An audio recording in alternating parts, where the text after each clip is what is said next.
Welcome to the Startup Grind.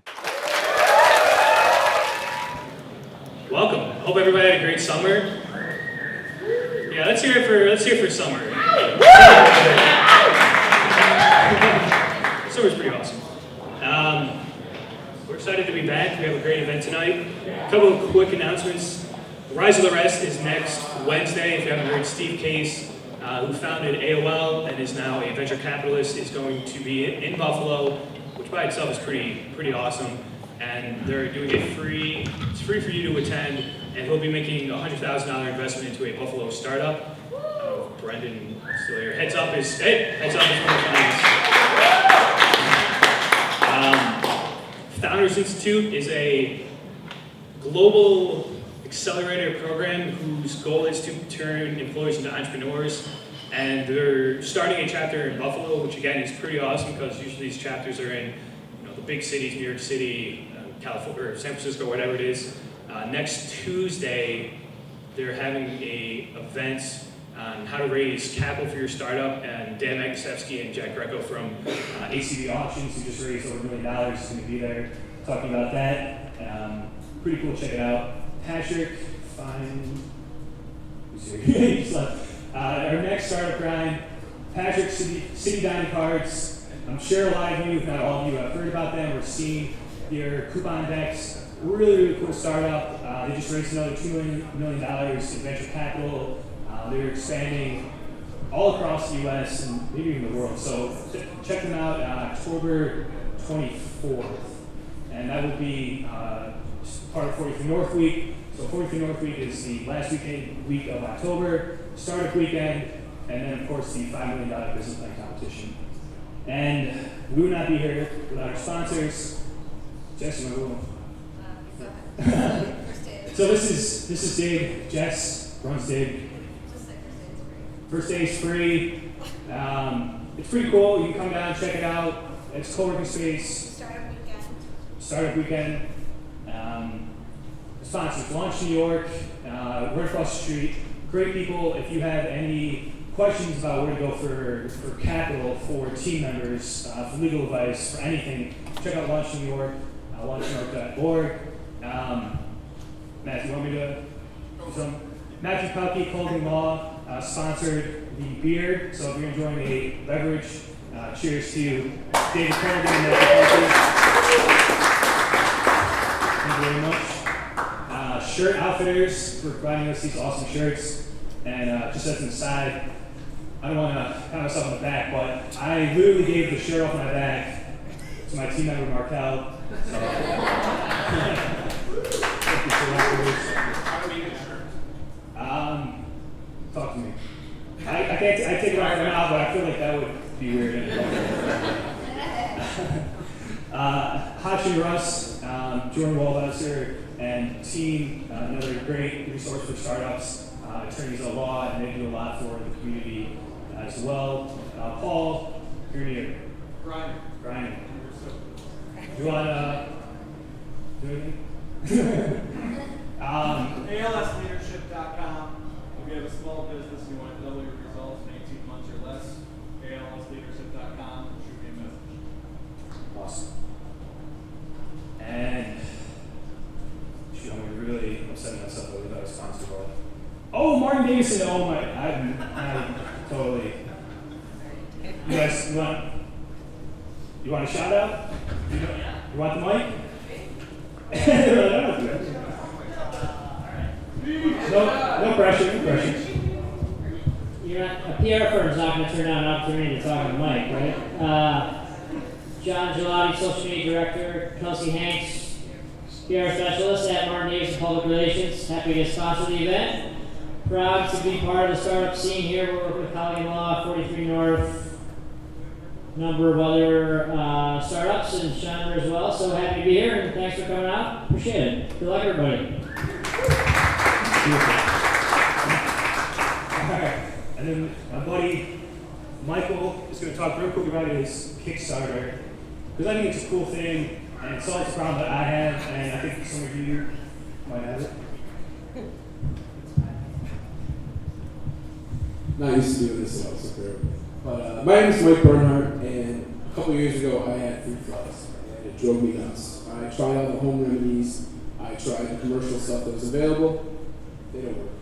So I spent the past 2 years creating the world's best fruit fly trap. It's the first active fruit fly trap on the market. Everything else out there basically needs a stickum pad or a little bowl of liquid that they have to drown themselves in. My trap actually allows them to enter and then it collects them and then it dismembers them. So they will not be coming back to bother you ever again. Yeah, I mean, it's really simple. You're on Kickstarter. Yes. Just basically between the top and the bottom, there's gaps created where the fruit flies enter. And then every 10 minutes or 10 seconds, the pump will fill with apple cider vinegar with water. The pump turns on, and all the fruit flies that collect around inside of the top get blasted down into the reservoir and get chewed up. How much does it cost? $35-$40, depending upon which level of reward you pick. It's worth it. I agree completely. Is it an active campaign now? Yes, I actually launched it Monday morning. What else to tell you? So I plan to and only have estimates for the injection molded parts out of West New York. They're probably going to come from Tonawanda. I've talked to Allentown Industries about doing the assembly. So I'm trying to do as much as I can locally also. And yeah, fruitflyfree.com is the website. There's a link right there to get you to the, yeah, say that 5 times fast. There's a link to get you right to the Kickstarter, so please check it out.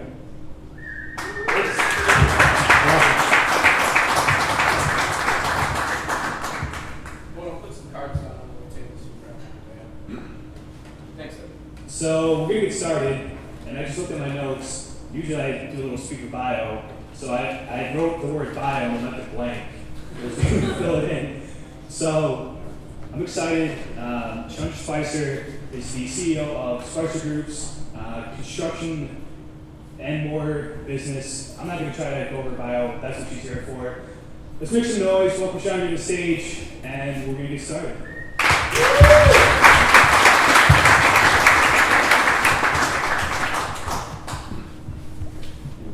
Should be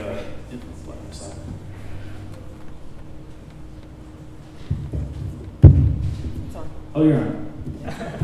Just take a second.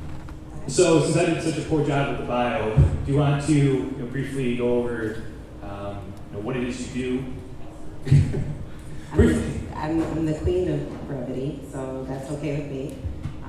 I am the president and CEO and founder of a commercial general construction and construction management firm, local in Buffalo, New York.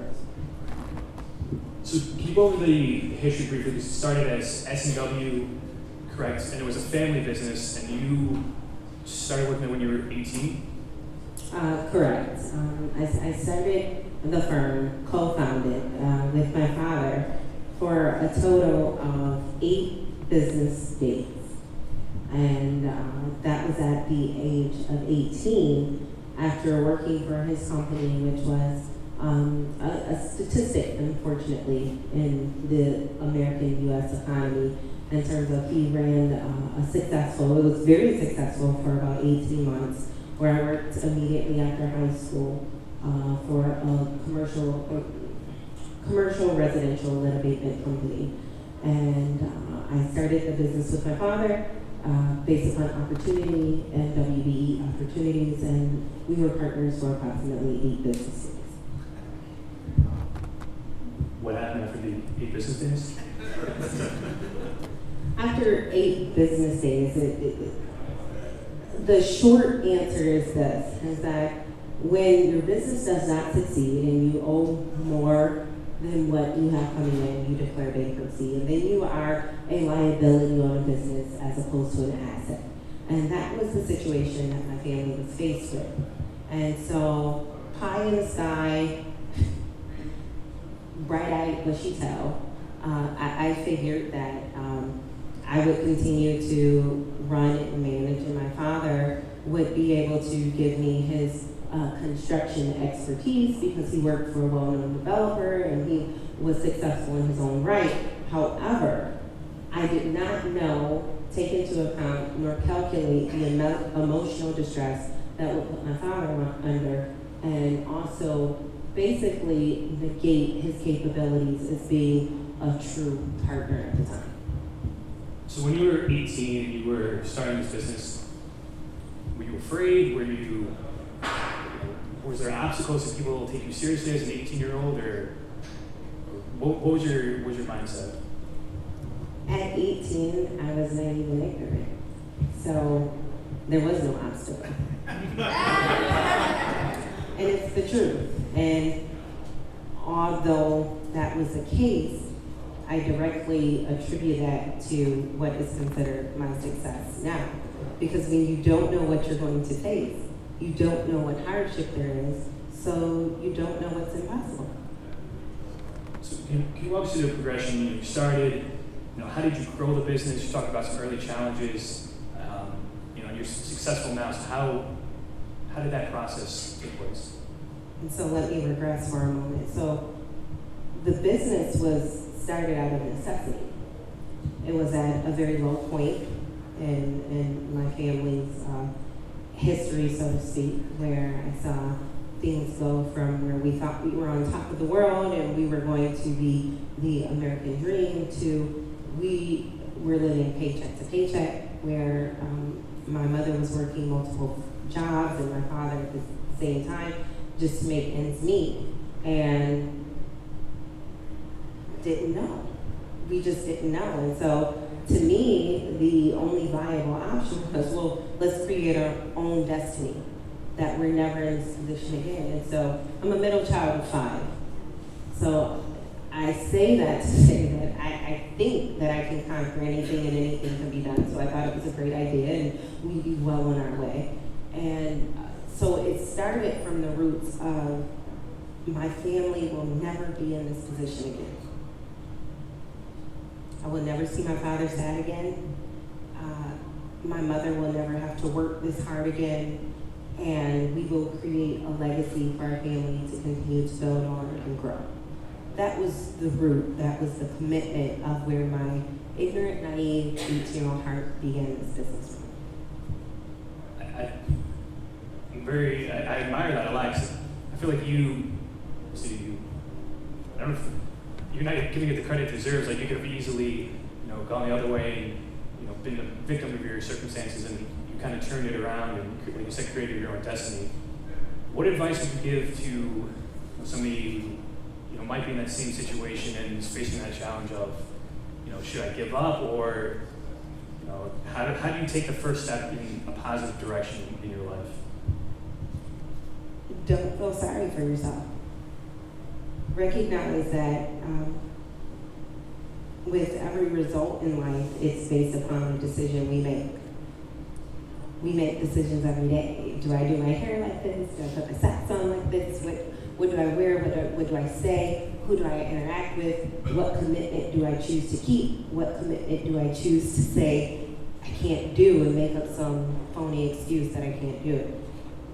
The first thing I would say is don't be a victim of your circumstances, accept that we make choices. And then I think that helps give you a little bit of a clearer perspective. It doesn't stop you from being human, feeling sorry sometimes for yourself and all those things, but accept that you made a decision to get you from point A to point L to point Z. Accept that you, no one else, regardless of what happens in your life, because even though those circumstances happened upon my family, I chose to say, yes, I'll do this. And then I chose to say, yes, I'll continue on. When you were growing the business, you were very small. How did you get customers? How did you get those first contracts and grow as a business? What was your approach? There was no pride. So I opened the phone book, and I had no entrepreneurial training, I had no business skill, I was out of high school. And all I heard at the time, and I may be aging myself, was cold calling. Who does cold calling? You open the phone book and you have basically a script. And I knew what services that we could offer and what we could do, and I literally called everyone under the heading of where we could be of service to them. And that was not just myself, that was my mother along with us, and we got rejection after rejection after rejection. And so the first step was just putting ourselves out there. And the interesting thing is that some of our most solid clients that we acquired within the first 3 months strictly came from cold calling, because we cold called on the telephone, no history, no one knew who we were. We followed up then with a meeting, because surprisingly they accepted to see us. And then we followed through with the services that we actually, had offered. But that was the first one, really just being very vulnerable, putting ourselves out there and doing something as crazy as, just, hey, this is Shandra Roberson at the time. I'm calling from such and such and such. Will you give us an opportunity? And we got a chance. So I've heard some people say that when you're small and you're trying to, like you said, cold calling customers, it's better to appear big. And I've heard other people say, you should be honest and say, hey, look, we're a small company, but we're going to try our hardest and we're going to do the best we can. Did you take one approach over the other? Did you try to be, hey, we're a big company, or hey, we're starting out, but here's why you should choose us? No, I was what I am. I did not want to appear. I don't like to disappoint. So if I'm online dating with you, I'm not going to put a fake picture of a hot model, because I'm not. So it's the same thing in business. I believe you undersell, over-deliver. Therefore, you remove room for expectation, and you just remove a lot of disappointment. So undersell. Don't ever oversell, because if you cannot absolutely, which we can't because we're imperfect, you can't absolutely determine every circumstance so that you can deliver on what you say, it is best to always undersell your imperfect self. It's good. So undersell and over-deliver. So Spicer Group currently is fairly large. You have 20 employees? Yeah, we're about 20 right now. Here's the hiring process. So you start out with your mother said, who was the first person you hired? How did you go about finding quality, or how do you go about finding quality employees? The first person I hired, I clearly recall he was a painter, and he was a really good painter, but he was really egotistical and full of himself. But of course he's no longer with me, and that was just simply through a referral basis. However, I own a business, but I am not good in the people business. So I actually have an HR recruiter professional that, fortunately enough, I'm now able to pay, and they help secure the talent for our firm, because we have a very particular culture to the construction industry, which is not normal. It's very abnormal because of even our tag, which is sincere, humility, integrity, trust. And if you're familiar with the commercial construction industry, humility is not an attribute you will find. However, one of the things I realized as a leader of my organization is I'm not good at everything. And one thing I am not good at is necessarily picking the best talent for the role. So I have a particular individual in organization that we work with that helps us to find, they are very familiar with our culture, and they also understand the nuances of the business, that they help us find the right person for the fit of our company. Can you talk about culture and how you would create a culture that people actually embrace in the workplace versus a culture that, your first day, here's our culture, forced down people's throats. How do you instill it in the employees? Well, that's a difficult one, because sometimes people are so desperate just to be employed that they say, no, this is our values. We fit in with your mission. And they honestly really don't. They just need income at the time. So for us, and specifically for me, part of what's very important to the culture for me is where I'm comfortable walking into my office. Because there have been times where I've had anxiety as a leader coming into my own office, because I know I'm going to be dealing with someone with an extremely complaining spirit, or someone overly critical of my leadership skills or what I'm doing, because they don't understand what I'm doing. They need to know they need to understand what I'm doing because she's a woman running a company. A woman can't possibly know what she's doing. And I have literally dealt with that. However, they never take into account that this woman is the one that signs your paychecks, that feeds your family every week. So sit down.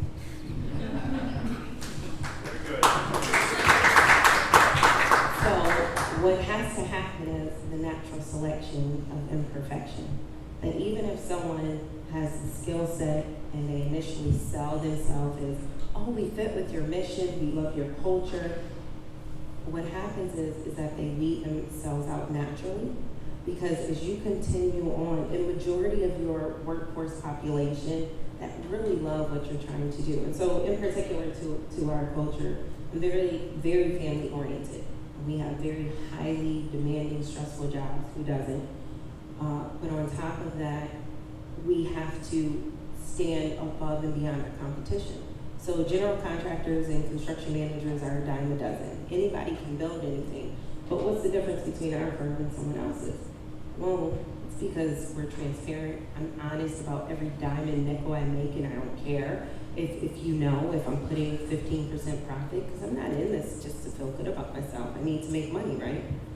But we're transparent about those things, and we're very honest about those things. But people that don't like that, they weed themselves out and they go to other companies because they slowly become disgruntled. So if you're firm on what your mission is in terms of the type of workplace and culture you want, leadership down determines that. And those that don't harmonize with that, they naturally, they weed themselves out. Interesting. If you were not running Spicer Group's construction general contracting firm, is there a particular business that you would want to be in charge of? Right now, no. And everyone laughs at me when I say that. But I am in a position right now where I am in power or control of so many things that the only thing that appeals to me is the exact opposite. And I think that's human nature. You long for what you don't have. So right now, the only desire I have opposite this is to wake up and say, oh my God, what am I going to do today? Yoga, Pilates, or P90X. Yoga. So you've been involved, the Spicer Group's been involved with a number of renovations and building projects in Buffalo.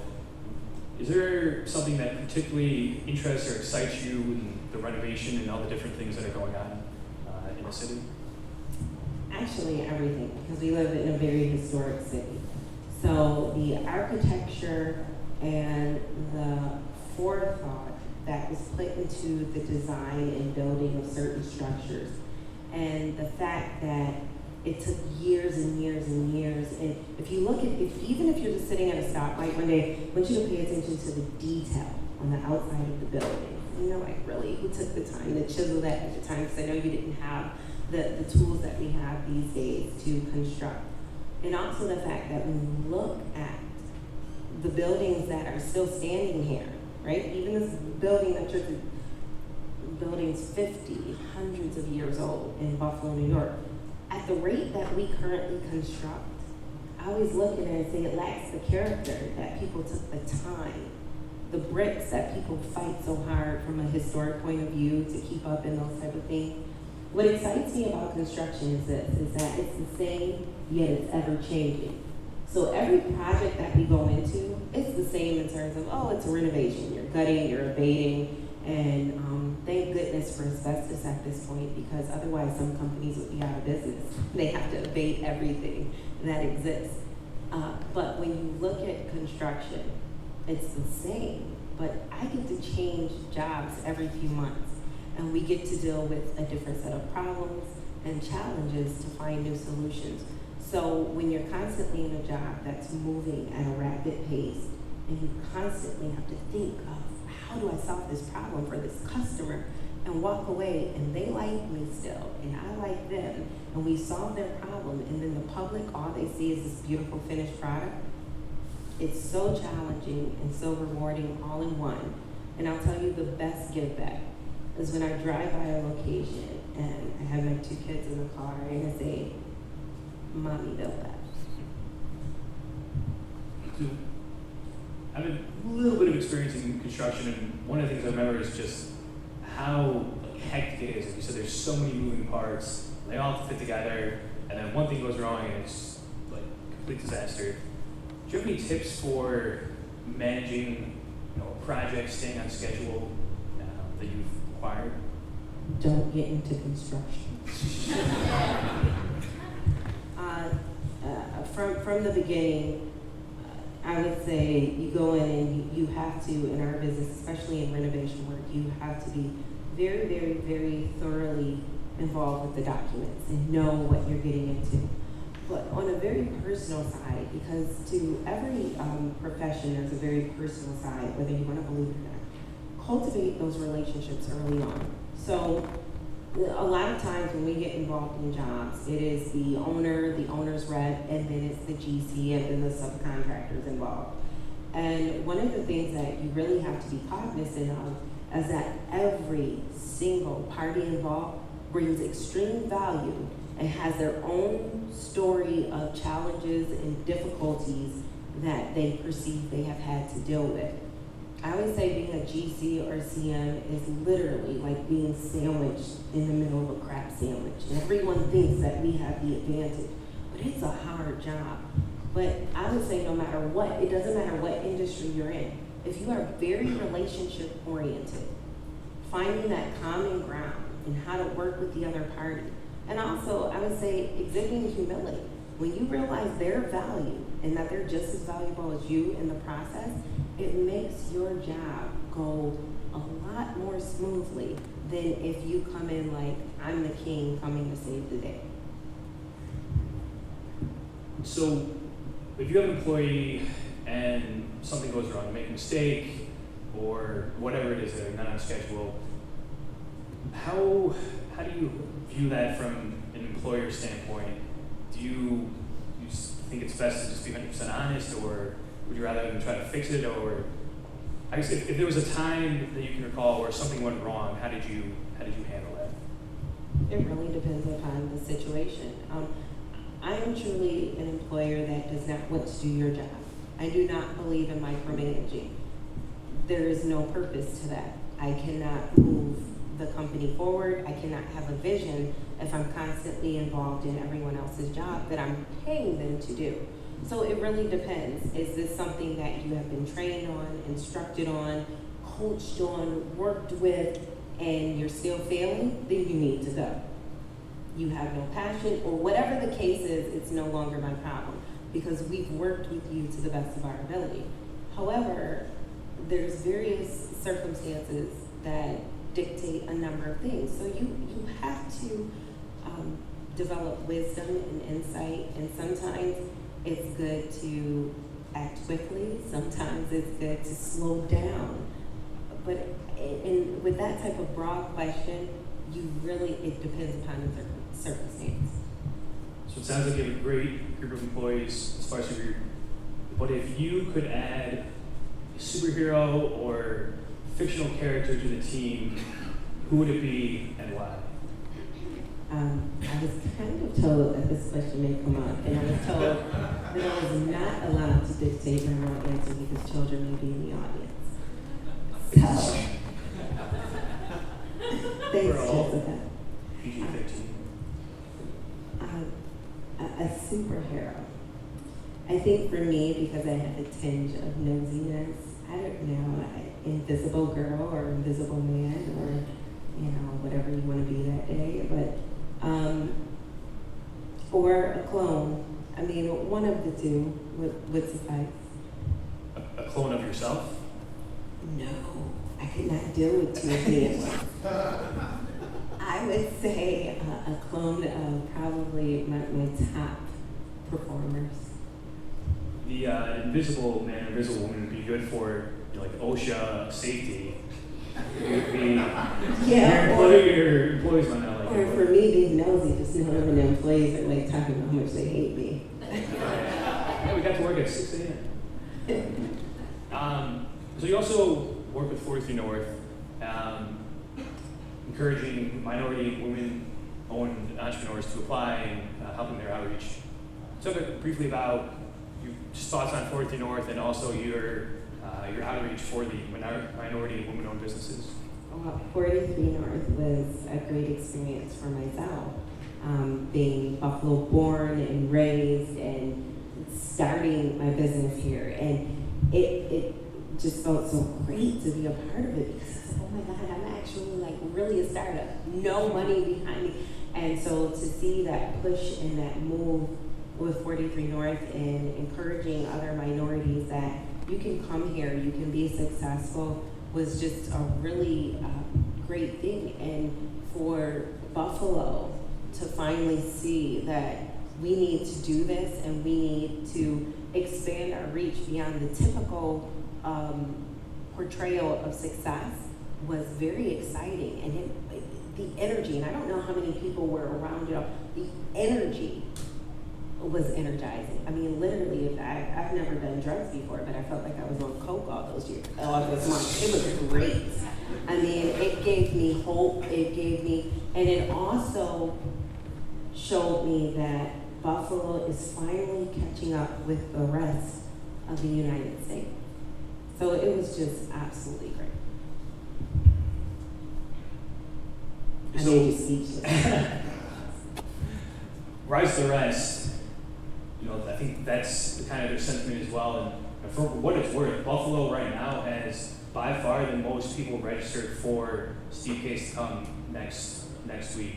So I mean, there's cities like Baltimore, Philadelphia even. So I totally get what you're saying, and yeah, it's very interesting. It's like it feels like very organic. Like it's not forced. It's not some higher power. Like, all right, Buffalo, this is what we're doing now. Like, the people are generally interested in it.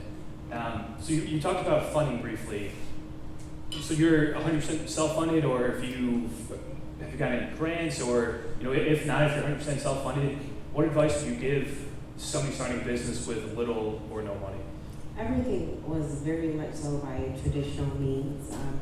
Starting at such a young age and not being a college student, I couldn't get credit to save my life back then. So when I got my first $300 credit card, I was like, I'm rich. And it followed by something else. However, everything has been traditional funding sources. What I would say is this, is that realize this as an entrepreneur. What you will develop early on, whether you like it or not, is that you will need to be extremely responsible. Because if you want to run a business, everything you do will be connected to yourself personally. So you cannot make a personal decision that will not impact your professional life. So you learn early on to do without, to live within your means, if you're smart. And I think it's a great training lesson because for every dollar you make, you will learn to only spend 50 cents because the banks watch. Any investors will be watching. They want to know, how smart are you? How will you spend my money? Because if you are loose with your own money, I'm not going to dare lend you any of my money. Those type of things I think are great learning lessons. And I think it's something that's missing in a lot of startups these days because they're not startups necessarily by only their own funds, but a lot of investors. And so they don't learn money management early on. And I think that's an early thing you need to learn because then when other people begin working for you, you will pay attention to what you're paying them, how they're spending your time. Because when they come in your office, it's not their time, it's your time, you're paying them. And you'll pay attention to how productive they are and various things like that because it all hits the bottom line. Who is somebody that inspires you or that you look up to and why?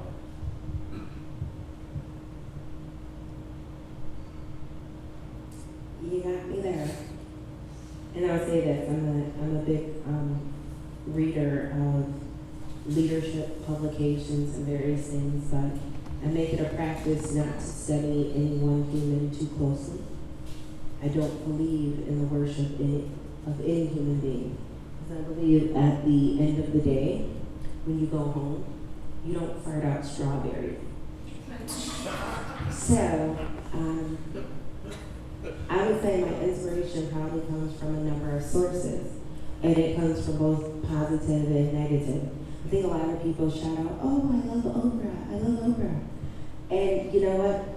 I love Oprah from a distance. I love Oprah from an inspirational standpoint of what not to do. I read the book quite some years ago of Good to Great. And people always say, and I say, well, do you think Oprah's good or great? And people say, great. And I say, really? I said, because beyond Oprah, there is no legacy. Beyond Steve Jobs, there is no legacy. Because what's great is when your mountain that you built and worked so hard to build stands beyond your own name. Because the own network that was so fabulous couldn't survive unless she went back to work. And if she's holding a talk show every week, the ratings go down. The same thing with Apple. In recent years, it's lost some of its credibility since the great Steve Jobs. However, when you look at Microsoft, that so many people say, oh, the PC. Well, guess what? Bill Gates has not been the head of that corporation for nearly 20 years, but yet it still dominates the industry, and it's bigger than Bill Gates because he had enough humility to not make it about himself, but make it about making sure everyone had access to a PC. So my inspiration comes from looking at everything, good and bad, but mostly from looking beyond myself and looking at what I can learn. So it's almost like you admire what the person built versus the individual. I think that's very interesting. You mentioned leadership books, and is there any leadership philosophy or lessons that you've used in your operations of the Spicer Group?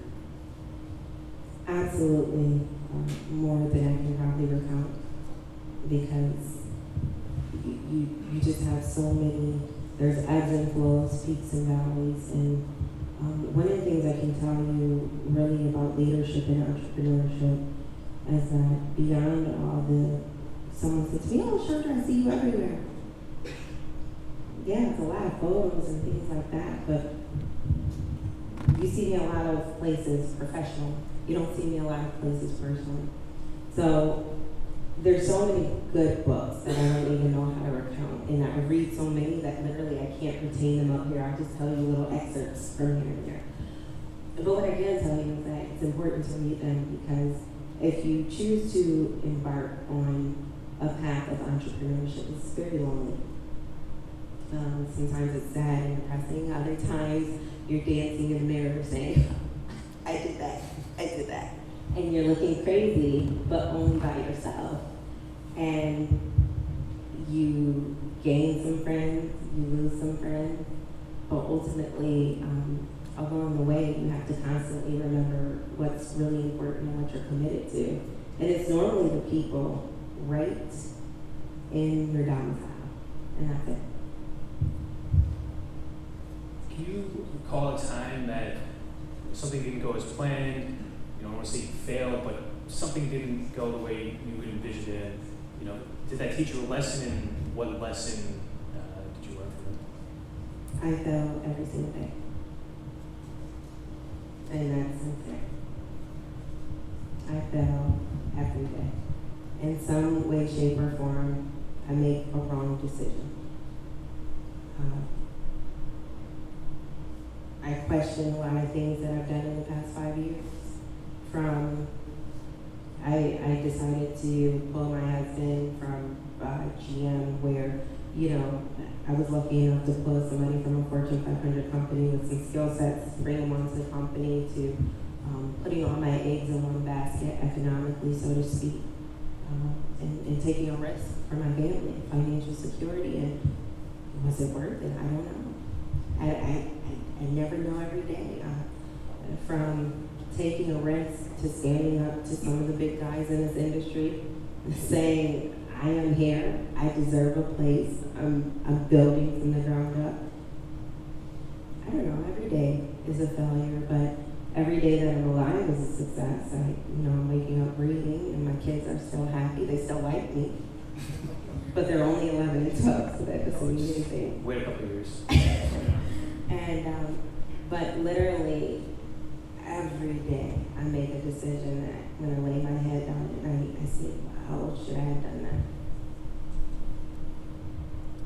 How do you go on? Like, that seems pretty heavy. Like, I guess how do you get up the next day and go to work and keep growing? And What was the other option? Failure is not an option. At the end of the day, I don't care how humble I am. I have an ego inside and I refuse to fail. I refuse to be a loser. And it's not a loser by anybody's standards but my own. So I have a tinge of OCD. I have a tinge of, but failure is not an option. And failure is giving up. So if I lay down and I never do it, and I'll tell you this, I battle my weight. I battle my weight every single day. I battled my weight since I was a kid. And my thing is, it's not how big I get, it's how much I give into the fact that, no, I'm only going to be this size because I resign myself mentally to the fact that I'm only going to be, so life is like that. I refuse to resign myself to any particular position. I am only as small or as great as I determine I am, no one else. So that's how I get over it. I'm not going to fail by my own standards, and no one knows what my standards are except me. what does the future hold for Spicer Groups and for you personally? The humble answer is, I don't know. The real answer is that according to my estimation, based upon the amount of work that I'm putting in, is that I'm working hard to create a legacy for my children and for their children, and to see Spicer Group in big lights. And if you look at our logo, it has a globe. That's because Spicer Group is going worldwide. There's no need for me to stay in Buffalo or the United States. For that matter, I mean, you may see me out in space one day. Who knows where technology is going to take us?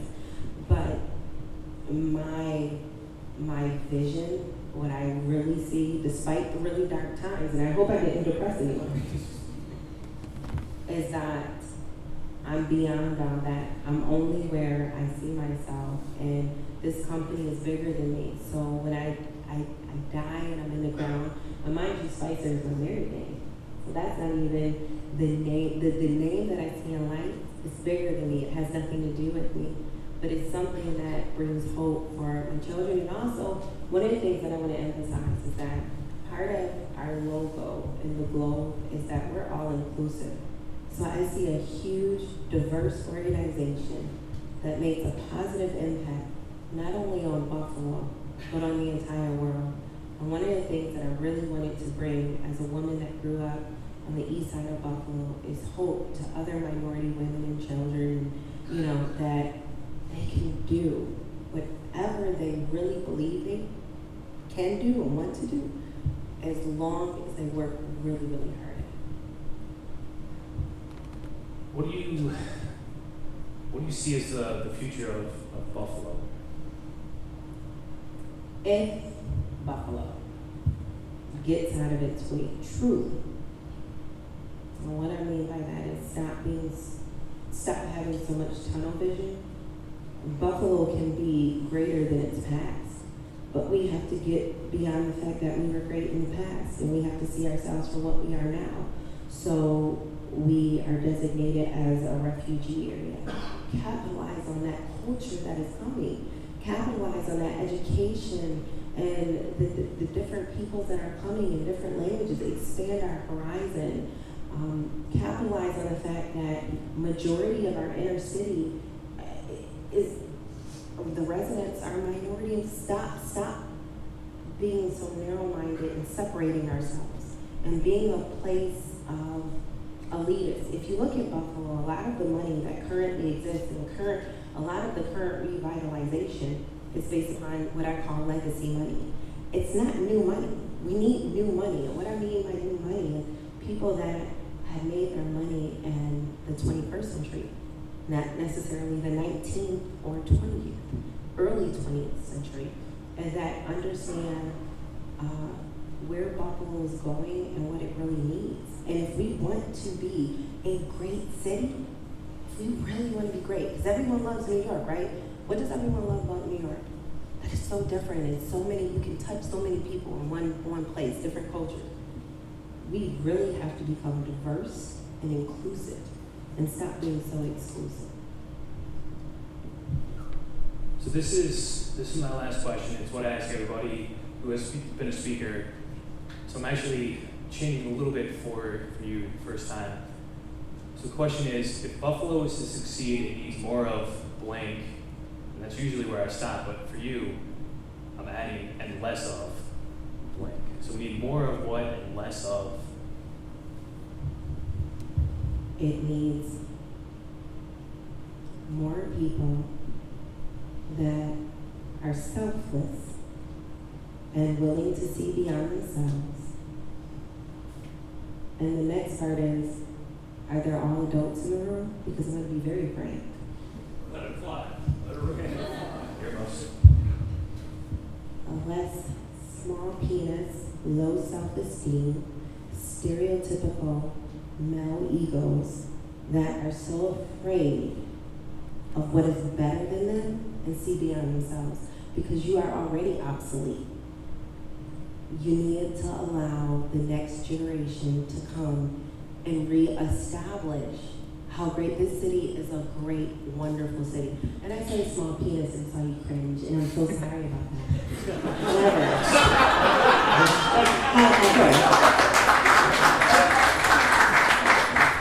That is typically associated with insecurity. And when you look at our area, we've had a number of very extremely wealthy, bright, large vision people that have wanted to come into the area. But it has been the people that are what I consider big fish in a small pond that have restricted our growth. Get over yourself. No one cares anymore. And I know that you need to still be relevant in this day and age, but the problem is you no longer are relevant. Your bigotry, your racism, your this, your that. It holds no weight. What does hold weight is inclusiveness and the fact that people need to stop seeing certain boundaries and just see green. Because at the end of the day, when the economy is doing well, everybody acts better because everyone is benefiting from it. And we need to we really need equity for everyone. It's not equality, it's equity. And when people really think about that, you have to look at it like this, and there's been something going around on social media. If everyone is equal, everyone's given the same box. But I mean, if you start out in a higher box than me, and you're 6'5", and I'm 5'2", and you give us the same box, can I still see the same things that you see? Can I still reach the same goals that you can reach?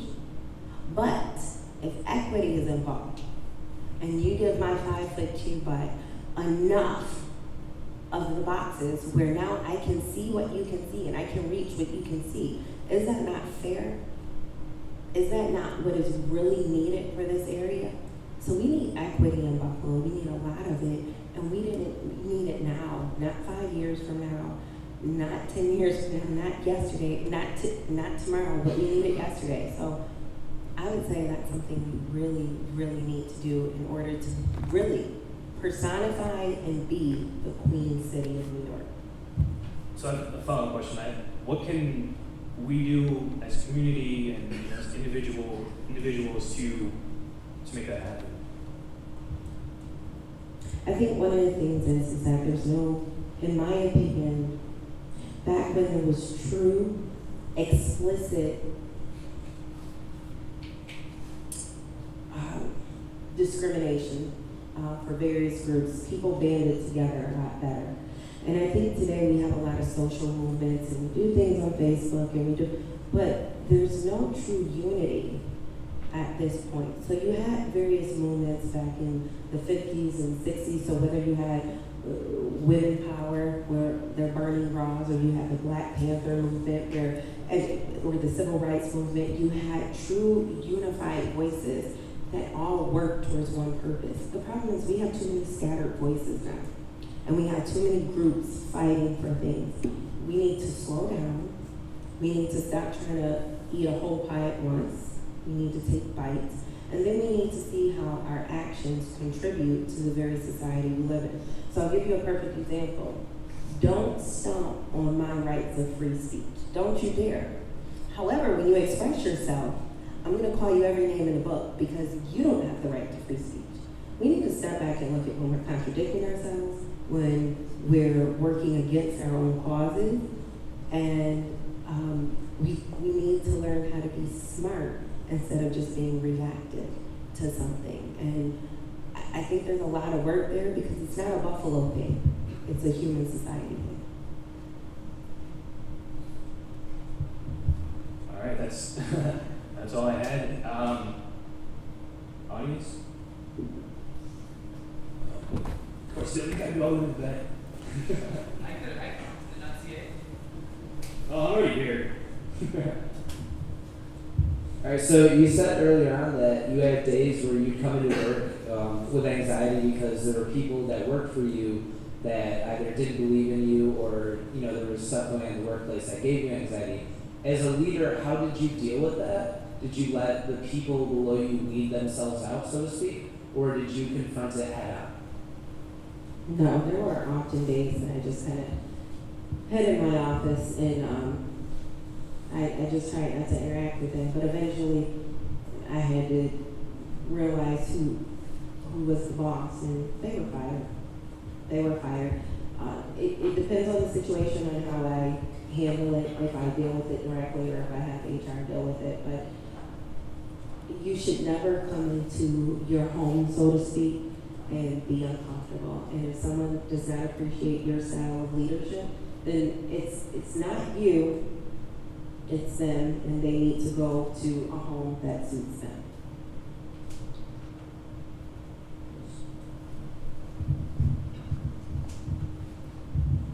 At what point in time in the early growth of your company did you know that it was that time to bring on more people? I know you said in the beginning it was just you and the family, you and your mom. So at what point did you say, okay, you know what, we're at a place that, one, I need somebody else, but I actually can, you know, afford someone?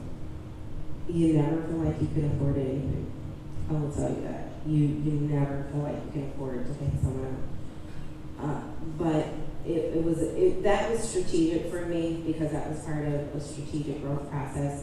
At the time when I decided to expand, it was really, well, what am I going to do after this? Because I can't keep going out, working, doing the jobs, come back, trying to do the and sustain where we were trying to go. And so I said, either I can keep running this mom and pop shop, so to speak, where it's a dog chasing their tail, and then hoping that my kids would want to do it and then put them in a bad position when they get older. Or I could say, I'm going to do this full-fledged. So that actually happened probably about 06, 07. I had some contracts that were going to be coming to completion 08, 09. And I said, I know they're going to come to an end, so what am I going to do beyond this? And at that point, I specifically sought out, and this is where CEL, their MWE program came into play. I specifically sought out entrepreneurial help because I was not equipped to be running a business. How do you handle educational ramp up and onboarding for new employees? HR. With New York State labor laws and a number of things, one thing I have to concede to is I'm not an expert in that area. So I actually have a firm I work with, which is Alcott, and they have skin in the game with me, so they're a co-employer. But they make sure the I's are dotted, T's are crossed, the employees are protected, and that's why I like them, because they're not just for the employer, they're also for the employee. But on a small level, I will tell you this, as you're starting out, don't do payroll yourself. Hire a company. So if it's computer search or Paychex or ADP, don't do payroll yourself. Just hire a firm.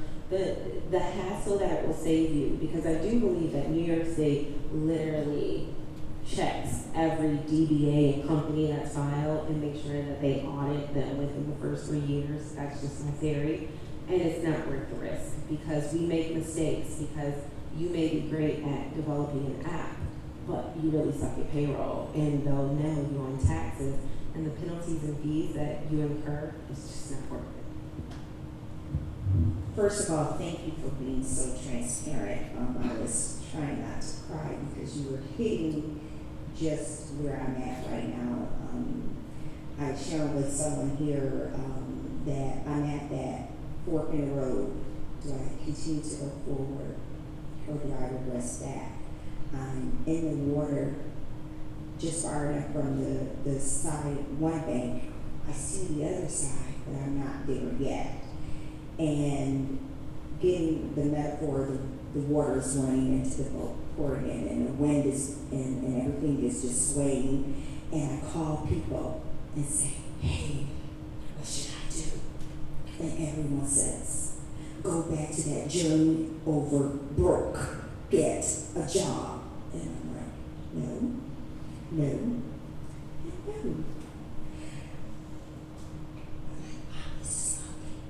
And where do you seek out support? Because when I call my mom, get a job, we're African Americans, we're working people, you don't have any resources to support you. You have a great vision, you see some indication that it could work, but you don't have the money, honey, and the bills is coming, it's the first again. That, and within me is pursuit of happiness, my legacy, beyond me and redeeming them. But I'm where you are, no financial support, no investors, none of that. But I have a commitment that I want them, and I don't want my children there, or my children's children. How do you seek out support? Because this was a big step for me coming here by myself. I always focus on, I ain't too proud to beg. I'm not. And I enjoy that. And it's funny, and I'm going to tell you, because I just had a conversation with my husband before I walked in here and said, Shandra, you're always trying to solve things by yourself. I said, no. I said, I only tell people what they need to know at the time, because whatever the situation may be. But here's the thing, even though you see the other side right now, I don't care how close you get, as you get closer, you're like, oh wait, it's 25 miles further than I thought it was. And so you'll never be satisfied. So you need to accept that right now. Success is relative. I am not successful. And that's pure, that's true. I am not a success. So why I'm sitting here, I don't know. I'm just thankful and I'm going to milk it. So let's go with it. But your parents will not understand you. And keep this in mind, it's not anything against our parents, but if they have not traveled on that road, remember, it's the same thing. Remember, your parents are just human beings like you. So, if you're traveling on a dark road that you've never traveled, wouldn't you be fearful? Wouldn't you be scared? And if you're a parent, are you not fearful if your kids go on a trip, or even if you take them to an amusement park and they're on a ride that you've never been on, and you're saying, be careful, be careful. So that's loving concern. And most of us default to the safe route. So if I had started my business now versus then, I would rely on resources like this.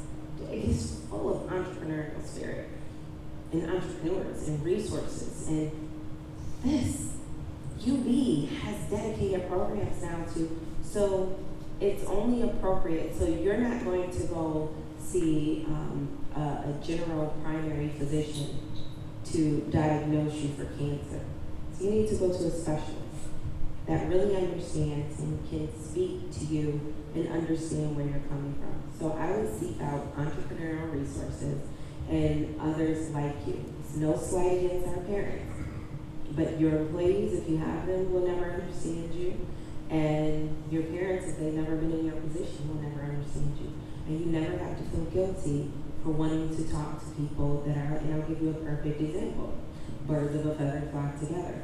So you will see a lot of minorities, so whether it's Hispanics in a group of Hispanics, even when you go out in a social manner, blacks with blacks, whites with whites, gays with gays, you will see that because guess what? There's a commonality and an understanding. It seems like a lot of people in this room are probably beyond this stage, but I'm curious if you have any advice in terms of what needs to be evaluated to go from the idea of a startup and having conversations with yourself or multiple people to actually doing it. Like Is there an evaluation checklist that you would suggest going down to make something a worthwhile venture to proceed? Yes and no. I think beyond an idea, you have to have a purpose, and the purpose can't be, oh, I'm gonna make a lot of money. Because I guarantee you, the minute it gets hard, you will give up. Because there's not a lot of money in startup, not initially. So I think it's part of having a strong, firm purpose, and then you have to follow through. You have to dive in head first without a life vest. Because if you dive in with a life vest, you're gonna sit there and you're not gonna work as hard, because you know what, you got that little safety feeling. But if you know it's do or die, I dive in. If I don't work my butt off to swim across, I'm gonna drown and die. So I would say it's, you just dive in with no apprehension, because if you dive in with fear, and I use the perfect example of babies. If you teach babies from infancy to swim, you will see how they love the water. There's no fear there. So if you get in before you really know the full gamut, don't overly research. And I can't say I'm a fan of Donald Trump politically, but I can say he's given some wise words of advice when it came to business. And one time he said, when you're ready to make a business decision, you gather as much information in a short amount of time, and you make a decision based on that. Because if you sit back and you overanalyze, you will never move. You will be paralyzed. And therefore your competition will have to jump on you. So I say the same thing. You can never know everything all the time, but you have to make a move at some point. And you gather enough information to make a decision, and then you move. That is going to be all for tonight. Thank you so much for coming. If you want to stick around and finish off whatever pizza or beers left and ask questions, you're more than welcome to. If not, hopefully we'll see you at Rise of the Rest or other events and Start a Grind next month with Passion Finding. Thanks, and have a great night.